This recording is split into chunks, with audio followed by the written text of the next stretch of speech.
सब प्रेस वालों को हमारा मुबारक है, आपका क्रिसमस भी है आपको। हमने आपको तकलीफ दी है एक ऐसे मसले के लिए जो बहुत ही कंसर्न का मसला है हमारे JKCA का। तो हम चाहते हैं कि हम आपसे सब शेयर करें जो हमारे साथ हो रहा है, क्योंकि ये कुछ कई सालों से हम सुप्रीम कोर्ट में है। हमने सुप्रीम कोर्ट को कहा कि हमको ये सब कमेटी खत्म करके हमको एक इलेक्शन करा दो। वो लड़ते रहे, अवॉइड करते, लेकिन फाइनली 27 अक्टूबर को हमारा ऑर्डर आ गया कि आप इलेक्शन करा। तो उसके ऑर्डर के साथ इलेक्टोरल ऑफिसर उन्हें बनाया। हालांकि उन्होंने ये भी कहा कि कॉन्स्टिट्यूशन अभी अगर रजिस्टर नहीं हुआ तो आप इलेक्शन कर दीजिए। कितना वो किस हद तक ठीक है नहीं है तो हम उसमें नहीं जाना चाहते, लेकिन अब सुप्रीम कोर्ट का ऑर्डर है, हमने कहा चलो ठीक है, फेयर इलेक्शन हो जाएगा। तो उसकी वजह से वो वेटिंग कर रहे हैं। लेकिन हमने क्या देखा कि जो कॉन्स्टिट्यूशन जो हमारा नया इन्होंने अप्लाई किया है उसमें एक प्रोसीजर दिखाया है कि इलेक्शन कैसे होगा, प्रोसेस ऑफ इलेक्शन क्या होगा। उसमें जनरल काउंसिल को पहले बुलानी है, जिसमें सब रूल्स रेगुलेशन साइड करने होते हैं, इलेक्शन कैसा होगा, कौन करेगा, और इनफैक्ट उसी को ये इलेक्टोरल ऑफिसर बनाना था।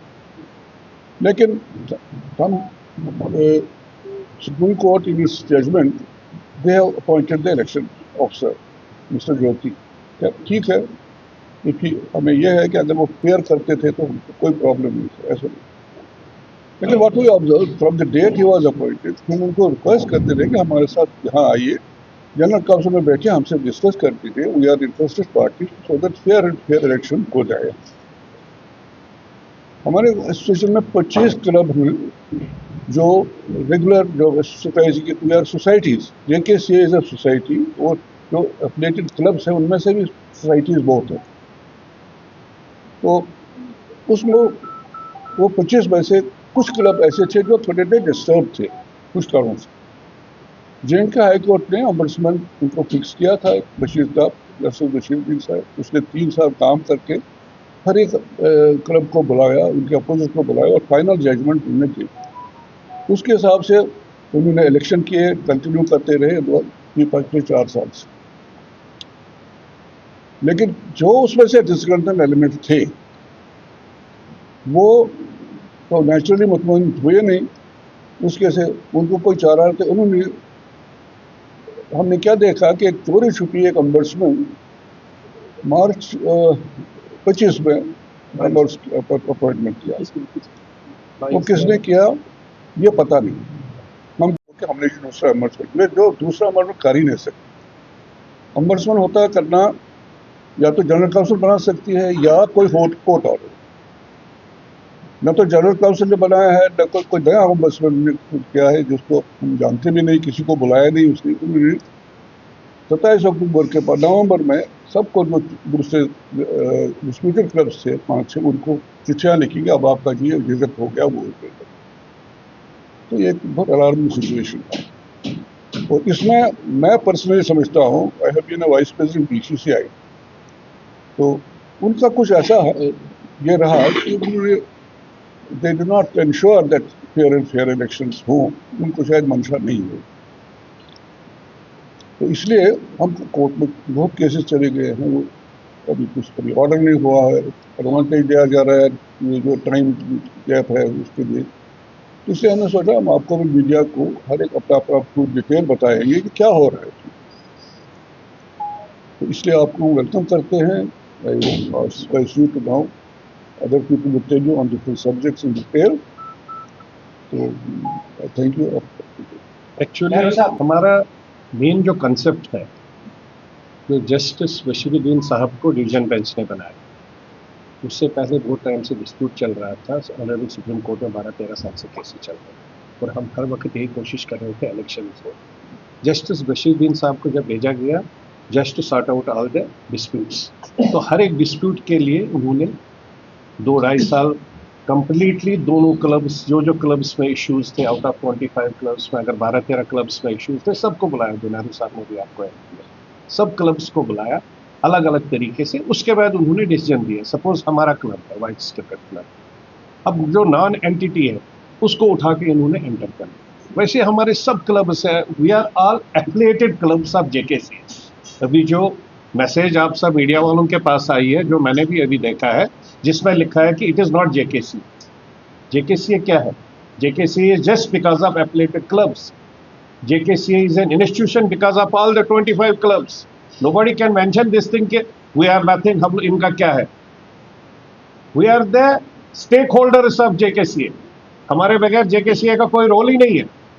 अब कोई भी मैसेज लिखेगा, anyway we don't want to discuss that thing, but आज हमारा मेन ये है कि जब ओम्बर्समैन को लगाया, सब कमेटी बनाई थी, जिस सब कमेटी में ब्रिगेडियर साहब थे फॉर एडमिनिस्ट्रेशन, क्रिकेट के रिलेटेड थे मिथुन मनास जी, और उसके साथ में रिलेट थे Sunil Sethi ji, who was looking after legal.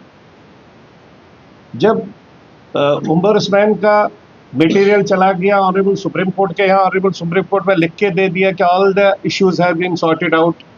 Honourable supreme court ने एट अ टाइम बोला इनको कि go for election, within 6 weeks आप इलेक्शन करिए, 3 मंथ में इलेक्शन होना चाहिए।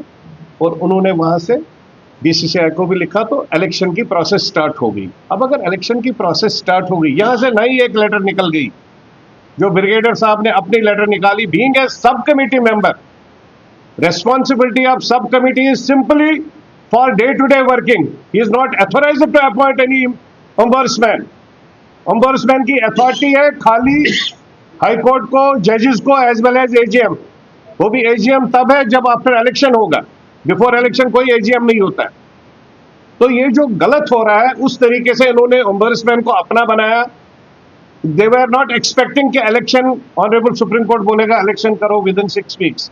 तो उसके बाद में इन्होंने इस प्रोसेस को स्टार्ट कर दिया, जिसके ऊपर जो जो लोगों को ओम्बर्समैन ने बाहर किया था, उन सब लोगों को इन्होंने वोटर लिस्ट में लाया और they have been allowed for the voting. अब हम जब ऑनरेबल कोर्ट्स में जा रहे हैं, बदकिस्मती यह है कि ऑनरेबल कोर्ट में हम लोग मांग रहे हैं ओम्बर्समैन।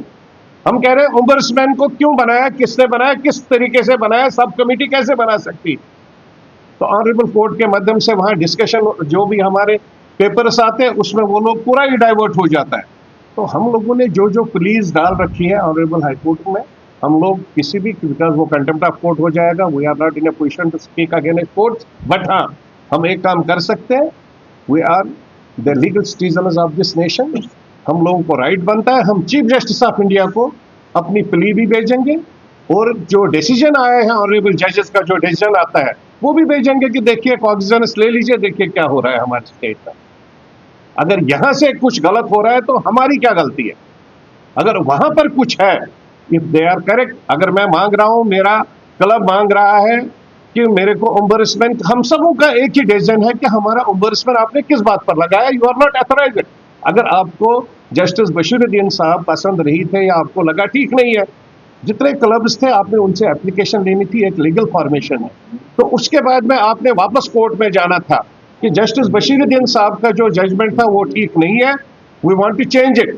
अगर उसमें कोर्ट चेंज कर लेता, उसके बाद आप अथोराइज नहीं होते कोर्ट के माध्यम से ही कि आप डे टू डे वर्किंग के लिए है। अंडर 16 कैसे जाएगा, अंडर 19 कौन खेलेगा, अंडर 23 क्या खेलेगा, रांझीज कैसे खेलेंगे, वो सब टीम्स के लिए, और डे टू डे वर्किंग में। दूसरी बात है, we want to see the accounts. जो पिछले 2-3 साल में जो पैसा आया है जेकेसीए में, हम लोग वो भी देखना चाहते हैं कि जम्मू कश्मीर में कितने स्टेडियम बने, वो पैसा कहाँ लग रहा है। अभी तक अगर हम नहीं चाहते हैं, हमें लग रहा है, चाहते क्या, हमें लग रहा है कि और एक स्कैम शायद निकल के आ जाएगा, the way things are going. Otherwise इतना इंटरेस्ट क्यों ले रहे हैं? क्या मसला है इसमें? हर एक पर्सनल इंटरेस्ट लिया जा रहा है कि हम लोग किसी तरीके से इसको इन डिफरेंट वे इसको मैनेज करें, हाईजैक करें। क्यों करें हाईजैक? अरे आप, ऑनरेबल सुप्रीम कोर्ट ने जब बोला, आप प्योरली इलेक्शन करा देते, जिसको वोट डालते, जो डालते होता, अच्छा होता। कुछ लोग हैं यहाँ पर जो बीजेपी को बदनाम करना चाहते हैं। मैं बीजेपी को भी बोलना चाहता हूँ, they are doing wonderful work. 140 crore लोग आज उनसे खुश है, लेकिन जो ये फैटर्निटी चल रही है, जो हमारे यहाँ पर चल रहा है, उसके यहाँ पर इंट्रोस्पेक्ट करे और वहाँ चेक करे। जो वो लोग वहाँ पर उनके मदद से और उनके नाम से वहाँ गलत काम कर रहे हैं, उसको थोड़ा इंट्रोस्पेक्ट करें।